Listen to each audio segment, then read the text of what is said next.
रामे केवल प्रेम प्यारा, जाने ले जो जानन हारा। हेलो एवरीवन, आज मैं आपके सामने जिन की स्टोरी शेयर करने जा रही हूँ, ना ही कोई बहुत ही ज़्यादा बड़ी साध्वी रही हैं। उन्होंने भगवान के लिए मार खाई है और भगवान ने उनके लिए मार खाई है। मैं बात कर रही हूँ महाराष्ट्र की सखुबाई जी की, जिनका कि घर घर में जो है वो नाम लिया जाता है और महाराष्ट्र में घर घर में उनकी कहानी गाई जाती है। सखुबाई जी का जन्म एक ब्राह्मण फैमिली में हुआ था। उनकी शादी जो है वो महाराष्ट्र के ही एक कल्हार में हुई थी और जिस फैमिली में उनकी शादी हुई थी वो बिल्कुल ही ज़्यादा नास्तिक परिवार था और सखुबाई जो थी वो बहुत ज़्यादा भगवान को मानने वाली थी। उनके जो परिवार में उनको यही शिक्षा मिली थी और वो बहुत ही ज़्यादा भगवान का जो था वो पूजा पाठ करने में बिलीव करती थी। लेकिन जो उनकी फैमिली जो उनको मिली थी, उस फैमिली में 4 लोग रहते थे, सखुबाई, उनके हस्बैंड और उनके सास ससुर। लेकिन वो बहुत ज़्यादा जो थे वो उन पे अत्याचार करते थे, उनसे बहुत काम करवाते थे और काम करवाने के साथ साथ में वो उनको बहुत ज़्यादा मारते थे, उनको गालियाँ देते थे। और उनके जो हस्बैंड थे वो भी मम्माज़ बॉय थे, तो वो भी सखुबाई का साथ नहीं देते थे। वो भी उनको बहुत ज़्यादा जो थे वो मारते थे, पीटते थे और जैसे उनकी माँ बोलती थी वो भी वैसे ही सखुबाई जी के साथ करते थे। एक दिन सखुबाई जी कृष्णा नदी जो में पानी लेने के लिए गए, तो वहाँ पे एक यात्रा निकली और बहुत से लोग जो थे वो कीर्तन करते हुए पंडरीनाथ धाम की ओर जा रहे थे। तो जब से उनकी शादी हुई थी वो कभी भी उन्होंने पंडरीनाथ जी के दर्शन नहीं करे थे, वो धाम में नहीं गई थी और उनका दिल हुआ कि इस यात्रा के साथ, इन लोगों के साथ मैं भी निकल पड़ती हूँ और वैसे तो मेरी फैमिली ने तो मुझे कभी भी लेके नहीं जाना है, तो इनके साथ जो है मैं जो है भगवान जी के दर्शन कर सकती हूँ। तो वो जो है वो उन लोगों के साथ निकल जाती हैं। हम सबको पता है कि वारखेड़ी यात्रा महाराष्ट्र में निकलती है, जो सबसे बड़ी यात्रा होती है, 15 दिन तक चलती है और जब उस यात्रा को हम देखते हैं तो हमें सच में लगता है कि हम कलयुग में नहीं, हम सतयुग में रहते हैं। तो सखुबाई जो है वो उनके साथ जाती है, तो रास्ते में उन्हीं के गांव का कोई व्यक्ति जो है वो उनको मिलता है और वो उनको देख लेता है और वो उनके घर वालों को, जो उनके हस्बैंड को ये बता देता है कि आपकी जो वाइफ है वो तो यात्रा के साथ निकल रही है, वो तो कीर्तन करते हुए पंडरीनाथ धाम की ओर जा रही है। तो उनके हस्बैंड जो है वो उनको पकड़ के घर लेके आते हैं, उनको बहुत ज़्यादा मारते हैं, पीटते हैं और उनकी जो सास होती है वो ये कहती है कि ये यात्रा तो बहुत लंबी चलेगी, तो कहीं फिर से ना चली जाए, तो इसको हम बांध देते हैं। तो वो एक कमरे में जो है सखुबाई को जो है वो बांध देते हैं और जो उनको बहुत ज़्यादा जो है वो मारते रहते हैं। तो वहाँ पे जो भगवान, जो पंडरीनाथ भगवान जो है वो, जब उनको, वो भगवान को ये लगता है कि मेरी मेरी जो भक्त है वो तो मेरे धाम जाना चाहती है और वो वहाँ पे जो है वो एक लेडी का जो वेश बना के जो है वो उनके पास पहुंचते हैं और जो सखुबाई जी को वो बोलते हैं कि तुम यहाँ से, मैं तुम्हें यहाँ से छुड़वा देती हूँ, तो तुम यहाँ से चली जाओ। तो वो बोलती है कि आप मुझे कैसे छुड़वा सकते हो? तो भगवान कहते हैं मैं जिसको भी छुड़ाता हूँ वो फिर कभी बंधता नहीं है। तो उन सखुबाई जी को तो कुछ समझ नहीं आता है, क्योंकि वो तो उनको एक नॉर्मल लड़की ही समझती हैं। तो भगवान जो है वो उनको छुड़वा देते हैं वहाँ से और वो उनको यात्रा के साथ ही भेज देते हैं सखुबाई को। और सखुबाई को ये बोलते हैं कि तुम टेंशन मत लेना, तुम जल्दी वहाँ से दर्शन करके वापस आ जाना, मैं तुम्हारी जगह जो है वो बंध जाऊँगी। और भगवान जो है वहाँ पे सखुबाई का जो पूरा रूप धारण करके जो है वो बंध जाते हैं। और जो सखुबाई है वो जो है वो वहाँ पे पंडरीनाथ धाम पहुँच जाती हैं। और जब वो पंडरीनाथ धाम पहुँचती हैं और जब वो पंडरीनाथ जी के दर्शन करती हैं, तो वहाँ पे वो ये चीज़ डिसाइड करती हैं कि अब मैं जो है वो कभी भी अपने गांव में, अपने परिवार के पास वापस नहीं जाऊंगी। मैं इस शरीर को कभी भी वापस जो है वो, इस शरीर को मैं यहीं पे ही छोड़ूंगी। और वो वहीं पे रहने लग जाती हैं और उनको ये भूल भी जाता है कि कोई एक पीछे एक इंसान है जो उनकी जगह पे बंधी है।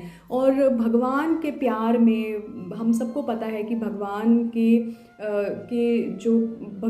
जब हम लोगों को एक एहसास होता है, तो उसके 8 स्टेप्स होते हैं। जो पहला स्टेप होता है कि आँखों से आंसू आना, सेकंड होता है कि शिवरिंग होना।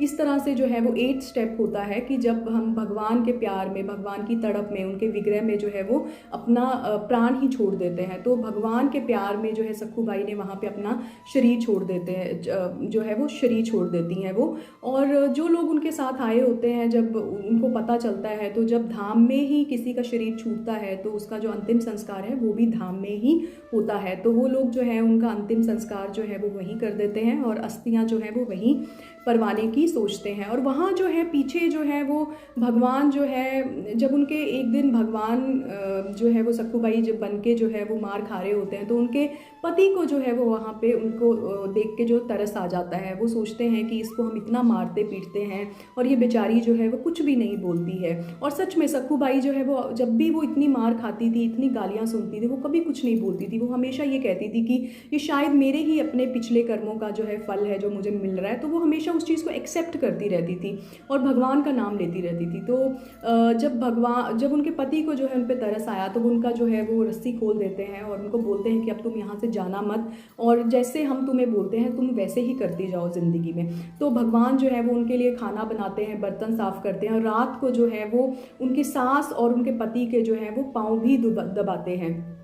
तो इस तरह से जो है भगवान जो है अपना वहाँ पे चमत्कार करते जाते हैं। और थोड़े चेंजेस जो उनके सास ससुर के और उनके सक्खू बाई जी के हस्बैंड के जो हैं वो उनके एटीट्यूड में, उनके बिहेवियर में बहुत ज़्यादा बदलाव आ जाता है। और वो सक्खू बाई को बहुत ज़्यादा वो अपना लेते हैं उनको, और उनके साथ बहुत अच्छी तरह से पेश आते हैं। और जब वहाँ पे रुक्मणी जी को पता चलता है कि मेरे प्रभु तो जो है वो वहाँ पे बंधे हैं और सक्खू बाई का तो यहाँ पे की डेथ हो गई है, तो रुक्मणी जी जो हैं वो वहाँ पे उनको आके, क्योंकि वो तो जगदम्बा माँ है, वो उनको आके जो ज़िंदा करती हैं और सक्खू बाई को बोलती हैं कि मैं तुम्हें इसलिए ज़िंदा कर रही हूँ कि तुम्हारी जगह पे जो मेरे प्रभु जो है वो बंधे हुए हैं, और मैं नहीं चाहती कि वो सारी ज़िंदगी जो है वो वहाँ पे तुम सक्खू बाई बन के ही उनको रहना पड़े, क्योंकि भगवान ने बोला था कि जब तक तुम वापस नहीं आओगी तो मैं तुम्हारी जगह ही सक्खू बाई बन के रहूँगा। और जब उनको सक्खू बाई जी को जब उनको पता चलता है कि भगवान मेरी जगह ही जो है वो बंधे हैं, तो वो वापस अपने गाँव जाती हैं। और वहाँ पे गाँव पे जब जाती हैं तो उसके साथ ही वहाँ पे वही लोग आ जाते हैं, जो उनके घर पे वही लोग आते हैं जिन्होंने उनका संस्कार किया होता है। तो वो आके बोलते हैं कि आपकी बहू जो हमारे साथ गई थी पंडरीनाथ, तो उसका वहीं पे जो है वो देहांत हो गया था और हमने वहीं पे उसका संस्कार कर दिया है। तो आपको अब अपनी तरफ से अगर कोई रिचुअल करने हैं अपने घर में तो आप कर लीजिए। तो उनके सास ससुर और पति सब उनकी शक्लें देखते हैं और बोलते हैं कि शायद इन्होंने दिन में ही भांग पी ली है, कि हमारी जो बहू है वो तो घर के अंदर है और ये क्या बोल रहे हैं कि वो मर गई है। तो उनको कहते हैं कि हमारी जो बहू है वो तो हमारे साथ ही है, वो तो कहीं गई नहीं है।